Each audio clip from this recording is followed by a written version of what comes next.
11월 22일 연중 33주 토요일 매일 묵상 안내 드리겠습니다. 일독서의 말씀은 마카베오 상 6장 1절에서 13절까지 말씀입니다. 오늘의 성시는 시편 124편입니다. 복음서의 말씀은 루가복음 20장 27절에서 40절까지 말씀입니다. 성부와 성자와 성령의 이름으로 아멘. 주여 우리 입을 열어주소서. 우리가 주님을 찬미하리이다.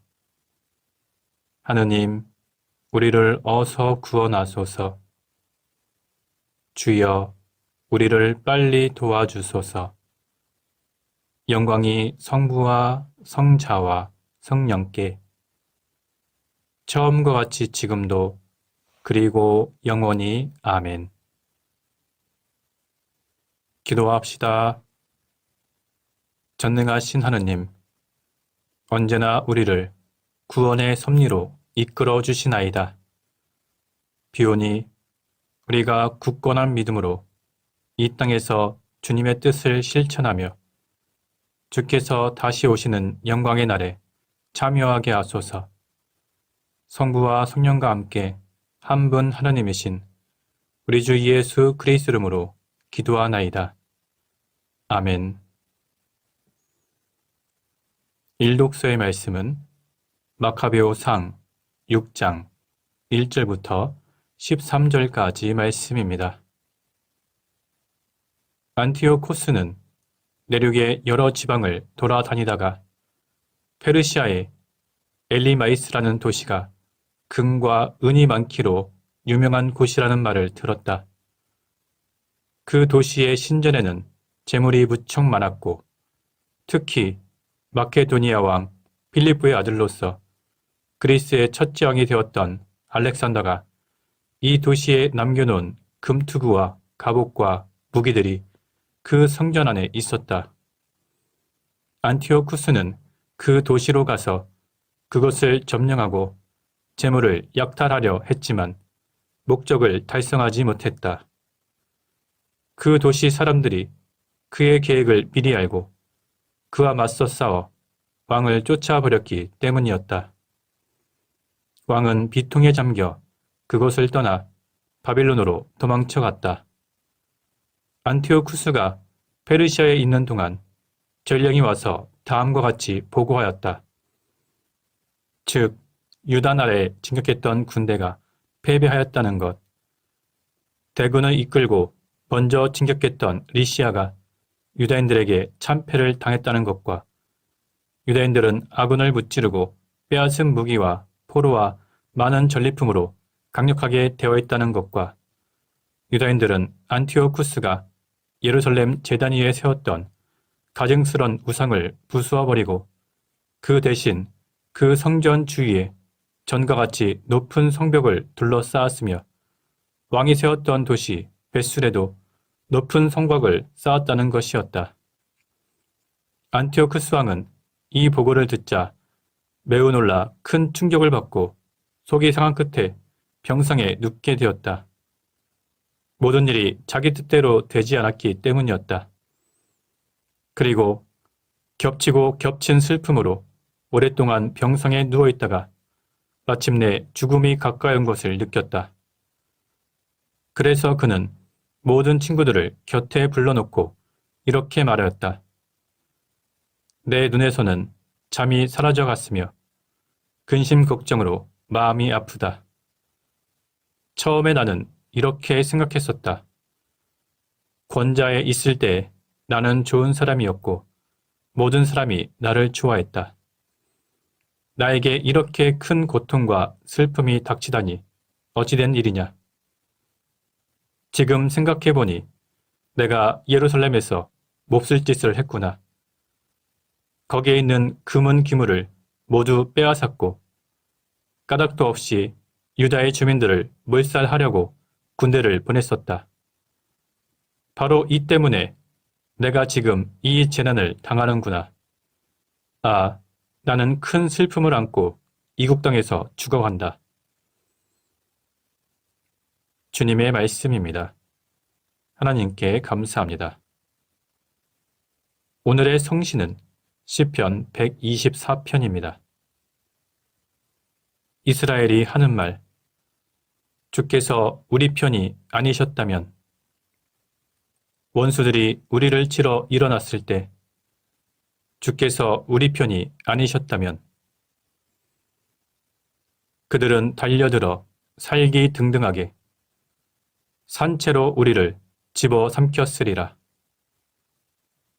거센 물살에 우리는 휩쓸리고 마침내 물에 빠져 죽고 말았으리라. 거품 뿜는 물결에 빠져 죽고 말았으리라. 주님을 찬미하여라. 우리를 원수들에게 먹히지 않게 하셨다. 새 잡는 그물에서 참새를 구하듯이 우리의 목숨을 건져내셨다. 그물은 찢어지고 우리는 살아났다. 주님의 이름 밖에는 우리의 구원이 없으리. 주님은 하늘과 땅을 지으신 분이시다. 영광이 성부와 성자와 성령께 처음과 같이 지금도 그리고 영원히 아멘. 복음서의 말씀은 루가복음 20장 27절에서 40절까지 말씀입니다. 부활이 없다고 주장하는 사두개파 사람들 몇이 예수께 와서 물었다. 선생님, 모세가 우리에게 정해준 법에는 형이 결혼했다가 자녀 없이 죽으면 그 동생이 형수와 결혼하여 자식을 낳아 형의 대를 이어야 한다고 했습니다. 그런데 7형제가 살고 있었습니다. 첫째가 아내를 얻어 살다가 자식 없이 죽어서 둘째가 형수와 살고 다음에 셋째가 또 형수와 살고 이렇게 하여 7형제가 다 형수를 데리고 살았는데 모두 자식 없이 죽었습니다. 나중에 그 여자도 죽었습니다. 이렇게 7형제가 다 그 여자를 아내로 삼았으니 부활 때 그 여자는 누구의 아내가 되겠습니까? 예수께서 이렇게 대답하셨다. 이 세상 사람들은 장가도 들고 시집도 가지만 죽었다가 다시 살아나 저 세상에서 살 자격을 얻은 사람들은 장가 드는 일도 없고 시집 가는 일도 없다. 그들은 천사들과 같아서 죽는 일도 없다. 또한 죽었다가 다시 살아난 사람들이기 때문에 하나님의 자녀가 되는 것이다. 모세도 가시덤불 이야기에서 주님을 가리켜 아브라함의 하느님, 이삭의 하느님, 야곱의 하느님이라고 불렀다. 이것으로 모세는 죽은 자들이 다시 살아난다는 것을 분명히 보여주었다. 이 말씀은 하나님께서 죽은 자의 하나님이 아니라 살아있는 자의 하나님이시라는 뜻이다. 하나님 앞에 있는 사람들은 모두 살아있는 것이다. 이 말씀을 듣고 있던 율법학자 몇 사람은 선생님, 옳은 말씀입니다 하였고 감히 그 이상 더 묻는 사람이 없었다. 주님의 말씀입니다. 하나님께 감사합니다. 잠시 침묵으로 말씀 묵상하도록 하겠습니다.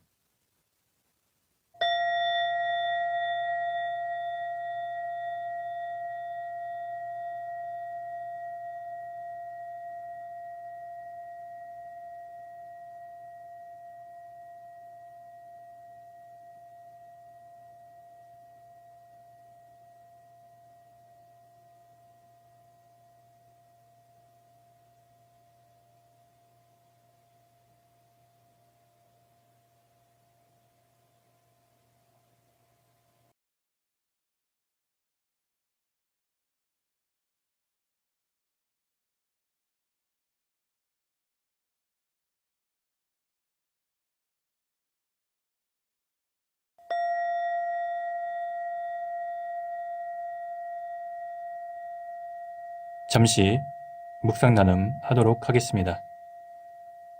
오늘 복음서의 내용은 예수님과 사두가이파 사람들 사이에 일어난 부활 논쟁입니다. 사두가이파 사람들은 당시 로마 정부와 우호적인 관계를 맺은 현실적이고 합리적인 성향의 사람들이었습니다. 이들은 대부분 예루살렘의 귀족이나 대사제들로 구성되어 있었습니다. 이들은 유대주의적인 전통을 벗어버리고 모세 오경만 인정하며 교리적으로는 내세나 부활 혹은 천사나 사탄과 같은 영적 존재를 믿지 않았고 인간의 자유의지를 강조하였습니다. 이러한 사두가이파 사람들 몇이 예수님께 와서 하나의 예를 들어서 부활과 관련하여 질문을 던집니다. 이들이 던진 질문은 형사취수죄를 기본으로 합니다.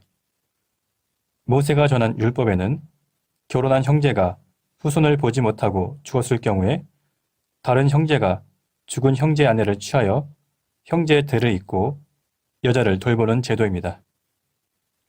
그런데 사두가이파 사람들은 모세의 율법을 제시하면서 만약 부활이 있다면 부활 후에 이렇게 결혼한 사람들의 혈통관계는 어떻게 되는지 질문한 것이었습니다. 이들은 이 이야기를 통해서 예수님께서 가르치는 부활 교리가 논리적으로 모순이 있다고 공격한 것입니다. 그러나 이들은 성경을 편협하게 인용했고 이미 부활이 없다고 결론을 내린 후에 질문을 하였기 때문에 현세와 내세를 동일한 상태라고 전제했습니다. 그리고 이들은 예수님을 공경에 빠뜨리려는 것을 목적으로 성경의 원래 의도를 무시한 채 자신들의 논리에 맞추고 있습니다. 그러나 예수님께서는 부활 이후의 상황을 자세하게 설명하시면서 사두가이파 사람들이 부활에 대해서 무지하다는 것을 깨닫게 해주셨습니다. 예수님께서는 부활한 이후에는 지금과 같은 결혼제도가 없을 것이며 또한 죽음도 없을 것이라고 말씀하고 계십니다. 부활한 이후에는 우리가 천사와 같이 되기 때문에 인간적인 삶과는 다른 삶을 살아가는 것입니다. 다시 말하면 부활한 신자들은 더 이상 이 세상의 법칙에 지배를 받지 않고 하늘의 법칙에 따라 살게 되는 것입니다. 그리고 예수님께서 다시 오시는 재림의 때에 모든 신자들이 부활하여 믿음의 조상들과 함께 영원한 하나님의 나라에 참여하게 될 것이라고 말씀하시며 이 세상의 지혜와 지식으로는 이해할 수 없는 하나님 나라의 신비를 설명해 주셨습니다. 오늘 말씀을 묵상하며 예수님께 영원한 생명이 있다는 것을 깨닫고 마지막 날 부활의 때에 하나님의 나라에서 주님과 함께 영원한 생명을 누리게 되기를 소망합니다. 성부와 성자와 성령의 이름으로 말씀드렸습니다. 아멘. 사도신경으로 우리의 신앙을 고백합시다. 나는 믿나이다. 전능하신 하나님 아버지, 하늘과 땅의 창조주를 믿나이다. 하나님의 외아들, 우리 주 예수 그리스도, 성령으로 동정녀 마리아에게 잉태되어 나시고 본티오 빌라도 치하에서 고난을 받으시고 십자가에 못 박혀 죽으시고 묻히셨으며 죽음의 세계에 내려가시어 사흘 만에 죽은 자들 가운데서 부활하시고 하늘에 올라 전능하신 하나님 오른편에 앉아 계시며 산이와 죽은 이를 심판하러 다시 오시리라 믿나이다. 성령을 믿으며 거룩한 공교회와 모든 성도의 상통을 믿으며 죄의 용서와 몸의 부활을 믿으며 영원한 생명을 믿나이다. 아멘. 주님께서 이제 여기에 우리와 함께 하소서. 주님께서 가르치신 대로 기도합시다. 하늘에 계신 우리 아버지, 온 세상이 아버지를 하나님으로 받들게 하시며 아버지의 나라가 오게 하시며 아버지의 뜻이 하늘에서와 같이 땅에서도 이루어지게 하소서. 오늘 우리에게 필요한 양식을 주시고 우리가 우리에게 잘못한 일을 용서하듯이 우리의 잘못을 용서하시고 우리를 유혹에 빠지지 않게 하시고 악에서 구하소서. 나라와 권세와 영광이 영원토록 아버지의 것이옵니다. 아멘. 마침 기도입니다. 전능하신 하느님, 이 시간 우리에게 은혜를 베푸시어 한 마음으로 기도하게 하시고 두세 사람이라도 내 이름으로 모여 기도하는 곳에 나도 그들과 함께 있겠다고 예수 그리스도를 통하여 약속하셨나이다. 비오니 우리 기도를 들으시고 가장 유익한 대로 채워주시며 이 세상에서 당신의 진리를 깨닫고 영원한 생명을 얻게 하소서. 아멘. 주님을 찬미합시다. 하나님 감사합니다. 우리 주 예수 그리스도의 은총과 하나님의 사랑과 성령께서 이루어 주시는 친교가 우리와 항상 함께 하소서. 아멘. 이제 교회와 세상을 위해서 중보기도 하시기 바랍니다. 그 이후에 자유롭게 개인기도 바치시기 바랍니다.